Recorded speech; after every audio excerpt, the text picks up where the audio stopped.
শহীদ শরীফ ওসমান হাদির অকাল মৃত্যুতে আগামী শনিবার একদিনের রাষ্ট্রীয় শোক ঘোষণা করছি।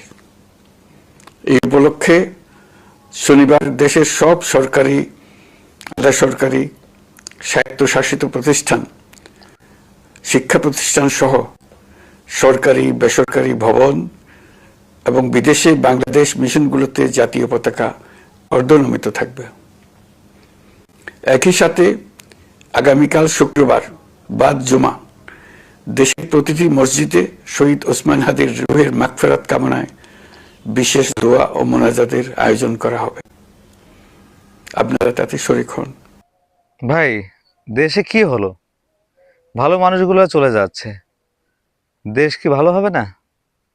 মানুষগুলো অদ্ভুত। কবে ভালো হবে? কবে শান্তিপূর্ণ দেশ হবে? সম্পূর্ণ ভিডিও দেখেছেন?